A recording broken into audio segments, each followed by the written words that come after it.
Welcome back, my selfies. 2026. We're fucking in it, you guys. We are rocking and rolling. We are in 2026. As you listened to the previous episode, obviously, I do a lot of reflecting this time of year. Hope you did that too. Carved out some time for yourself. And three words or themes that I really want to embody as I'm going into this next year are one, being in awe, just the word awe. And I think I have to do a whole other episode about this, but something about that sensation, it feels like a step up above happiness and joy. It feels like magic. It feels like you are present and grateful for everything around you. You're in awe of the world. And it doesn't need to be just nature. I feel like we kind of equate the sensation of awe with nature, which certainly that is the case when I'm in nature, but there's something about little, small instances and universe moments and magical coincidences that just feel like awe. Those moments where you're like, holy shit, did that just kind of connect this way? And you make those connections. I just love that feeling. It's one of my favorite feelings, and I want to be very intentional about creating more awe in my life. I also want to embrace boredom. I believe that being bored has gotten a bad rap. We try to avoid it at all costs. And yes, it's not like the most pleasant feeling, of course, but because our society just tells us that we need to be so productive all the fucking time, we just have lost the art of boredom. And I'm all about this year really finding those moments, those in-between moments, to be still, to not reach for my phone and scroll through Instagram while I'm waiting in line at the grocery store, to not play TikToks while I'm going to the bathroom, to not play a podcast while I'm in the shower. There are just so many in-between moments that you can just let your little noggin wander and be free and be bored, all right? It's just like, okay. It's okay to be bored. I don't know where we have internalized that it is the antithesis of what we should be doing, but boredom is cool. It's rad, and it's here for 2026, all right? My last theme for 2026, also to embrace being a beginner. I feel like most of us, I probably can speak for you, hate to be a beginner. Makes sense. We like to be good at things. If you're listening to this, you love to further yourself, you love to grow, you are probably a high achiever, and it sucks when we're a beginner and we fall on our face and have to get back up and we fail at things and we look stupid. Like, it's not fun, right? Embracing that beginner's mindset and really trusting yourself and showing up time and time again to further a specific goal or hobby or something is so important for your growth, your self-development, your sense of self, your self-worth. I mean, you can prove that you can show up for yourself. So a couple areas where I'm doing this, I am finally, you heard it here first, I'm going to learn Farsi this year, or at least start to. I don't know if you can learn a whole language in 1 year, especially as an adult, but I am, married to a Persian man. He speaks Farsi with his family. Whenever I go over there for Shabbats or different gatherings, everyone's speaking Farsi. I mean, they obviously speak English with me, but I just want to be in the conversation. And then, God willing, when me and Benjun have children, they're probably going to speak Farsi because he's going to speak it to them. And I don't want them to talk shit about me behind my back and me not be able to understand them. So I am so excited. I'm going to learn Farsi. It's going to be so hard. I mean, I'm actually kind of good at learning languages, but I haven't done that in quite some time, probably since college. So that'll be definitely a beginner's mindset that I need to stick with. And when it's hard and uncomfortable, I just need to remember, just keep pushing through. There's going to be an aha moment around the corner. Another one is I booked my first singing lesson. I also have not sung since high school. I don't know if you know this, but I grew up doing musical theater.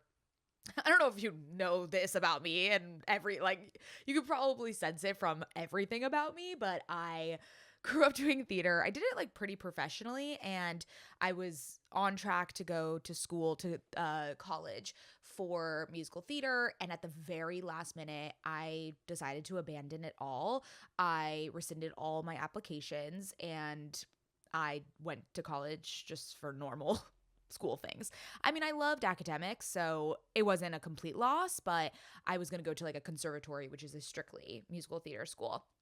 And something about, over the years, I've always had this like little push and pull to start singing again. And not for anything, not for content, not for, a certain goal. It's literally just for myself. And it's been on my New Year's resolutions list for many, many years. And so I decided to do something about it. And I am going to a singing lesson. And I really hope that it sticks and that I really feel this coming home to myself and that I can tap into my inner child. I think it's going to be really healing in that way.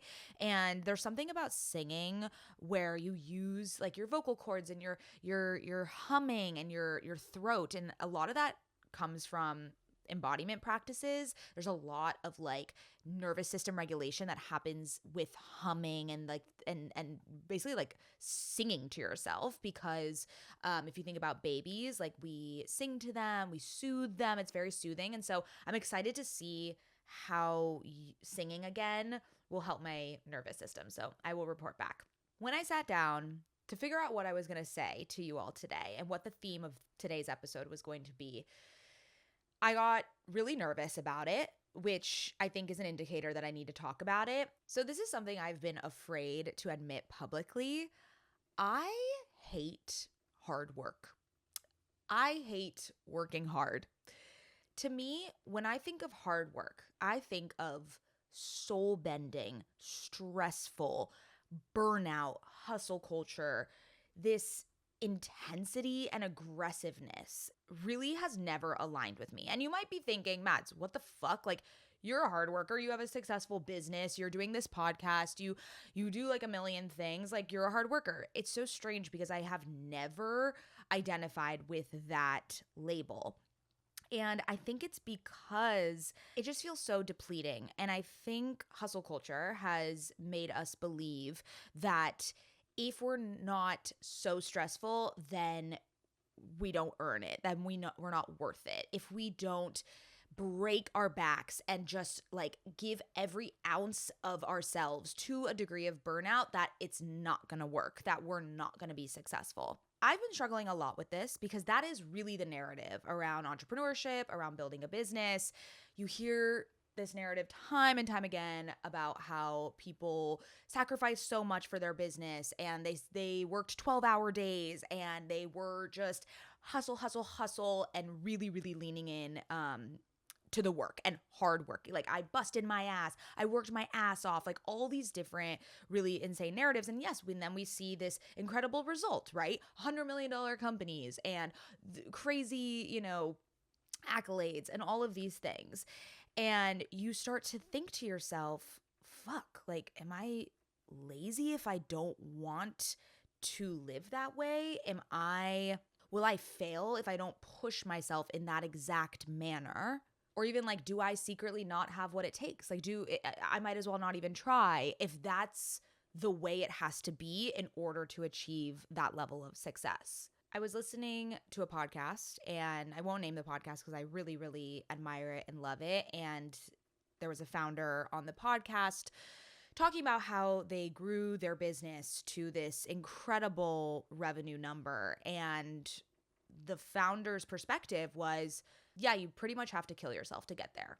And I really I shut down. And a big theme of last year and the past couple years, and me just understanding like myself as an entrepreneur, my relationship to work, my relationship to productivity, I've always had this issue, this little like underlying and little voice in the back of my head that's like, well, if you're not working 12-hour days, you might as well like give it up. Like you're not doing enough. You're not doing enough. You're not stressed enough. You're not tired enough. Like, you need to be squeezing every ounce of your day and your schedule and pouring it into this. Like, you should not be having any other social obligation. Like, there's this constant loop in my brain.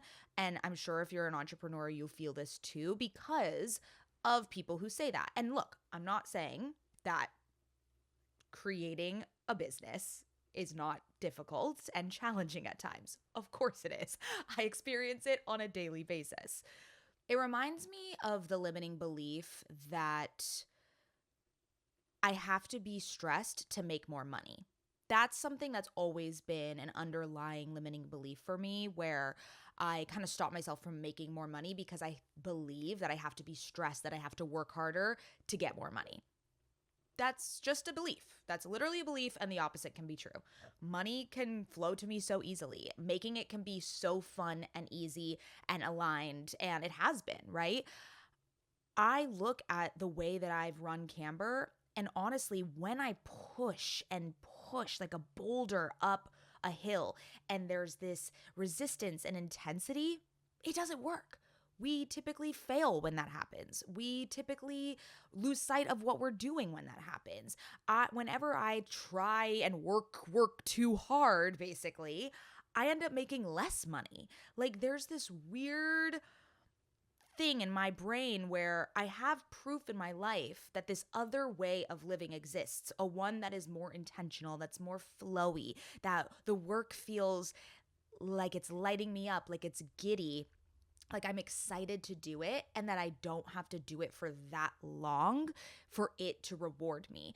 And I've seen it time and time again in our business. These are the up levels that happen all the time, is like when I take a step back and when I sit in deservingness and when I come at it from a place of being lit up. To me, that is the opposite of hard work. And look, maybe those founders who say, I worked my ass off, and maybe they love the work. That's amazing. And maybe they're so lit up by it and that's giddy. I don't hear that. Like, I don't hear that in their voice. To me, they're saying, I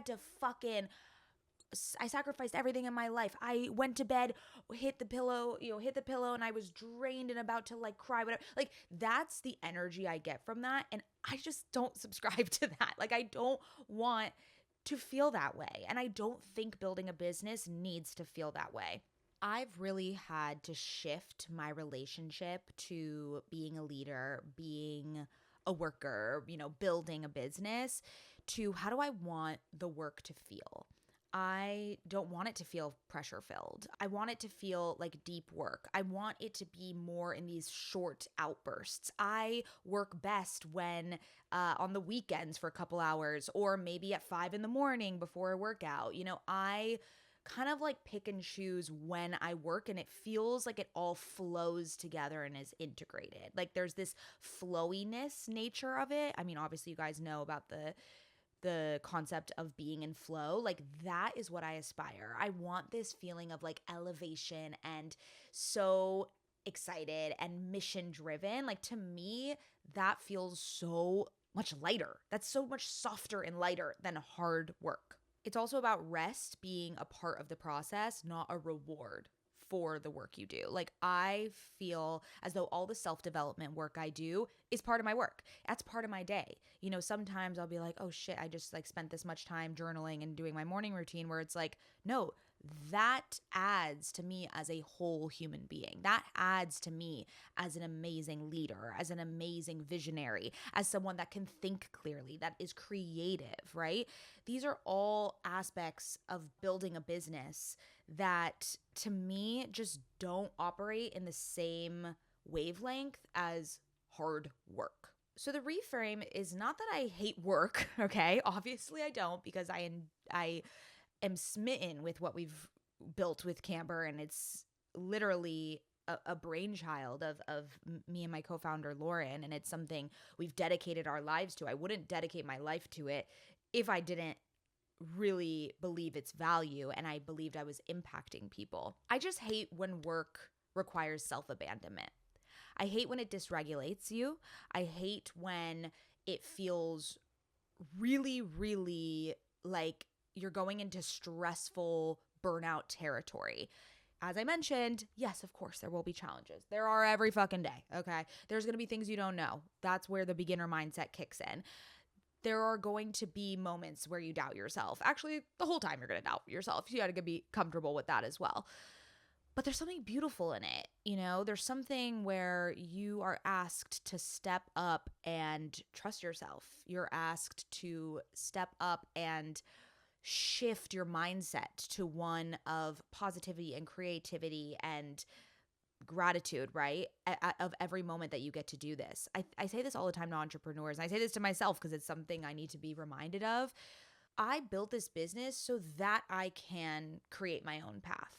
I'm a projector, which when I found out I was a projector, if you don't know about human design, projectors are like, they need so much more rest than many people. And at first I was so pissed off because I was like, that doesn't sound like a leader. Like they need, or an entrepreneur. I was so jealous of my sister, who I think is a generator. They're the people that are like, work, work, work, work, work. I can work all day, all day, and all day. And it's like, that fuels me. But when I realized I'm a projector, I was like, oh, that doesn't fuel me, working 12 hours and just this like burning on the midnight oil, whatever the fuck the phrase is. That isn't me. And it's okay for me to lean into my projector energy when it comes to business. And at first I was a little pissed off because I was like, I need some examples of some businesses that were run by projectors, because it seems like we're all just like hate to work and we just want to rest and we just want to chill and we're just, that's the vibe.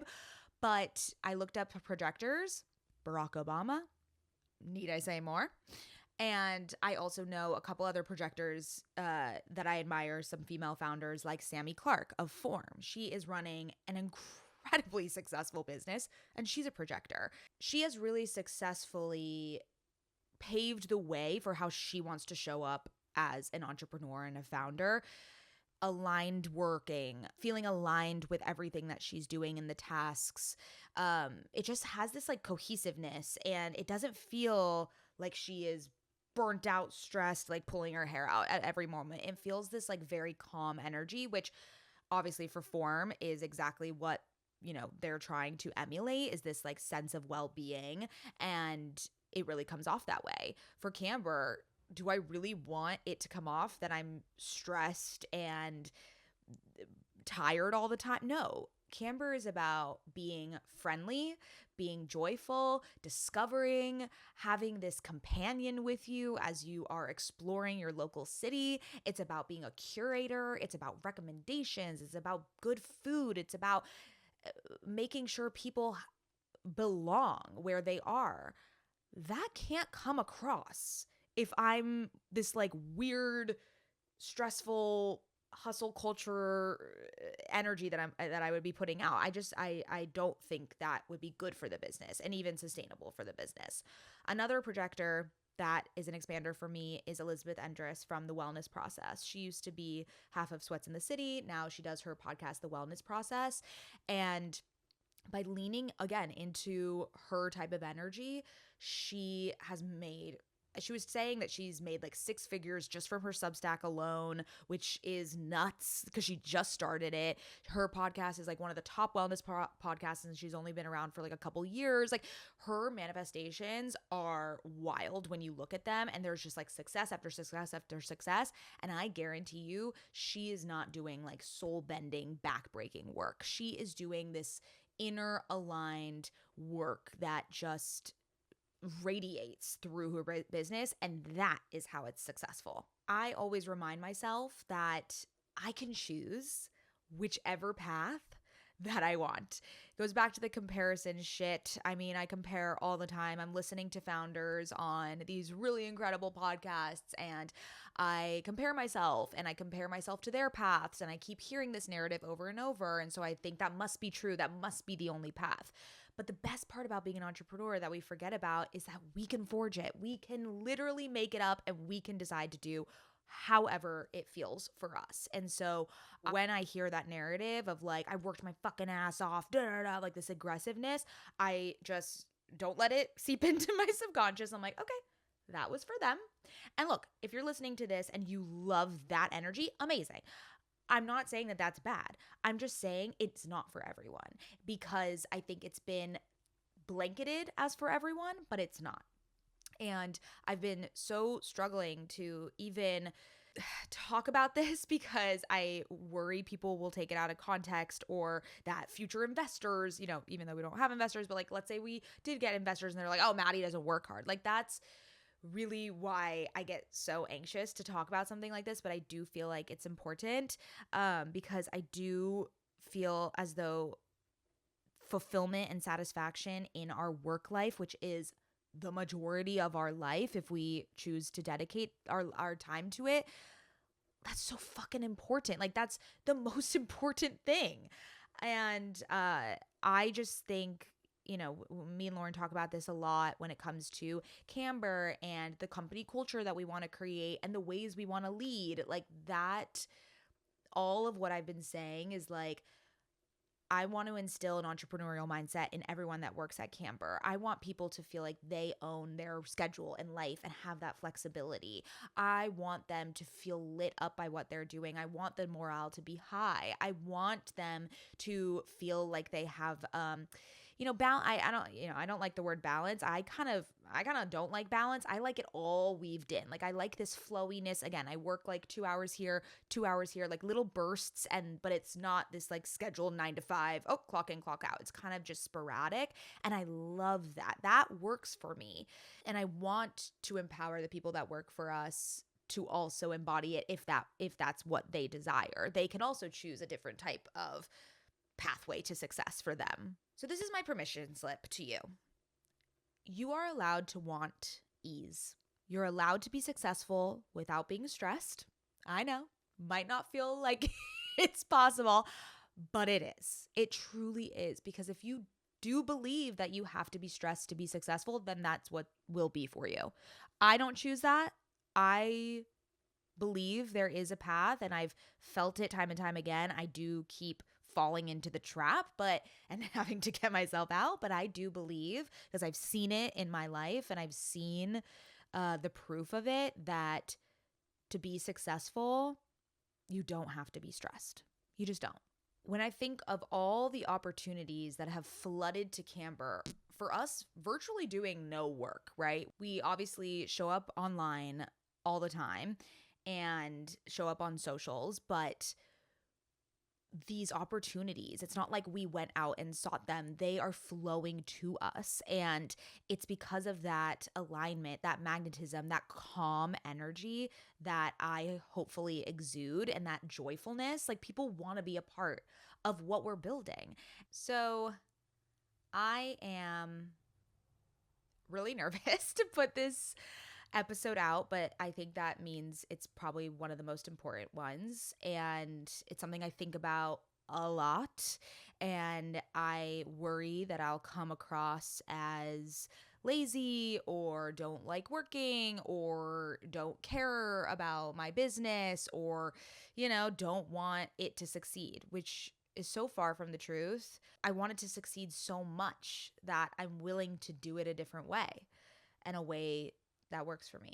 So I hope this resonated. If you've ever felt left out by the hustle culture narrative, or just this founder story of all these sacrifices and all the hard work and this strain and this resistance, then I hope this helped you, because I do believe there's a way to follow your dreams, create a business of your dreams that feels light and easy and fun, and that you get so giddy to work on every day.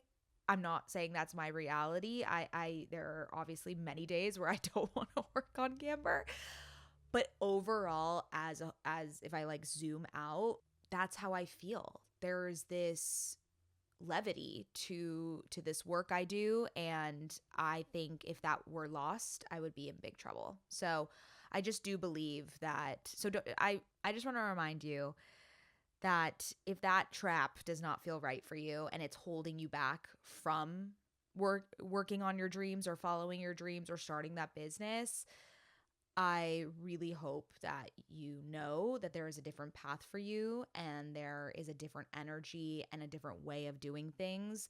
And I hope that I have proven to you that that's the case in my life and the way that I've built Camber. All right. Love you so much, my selfies. Have the best week.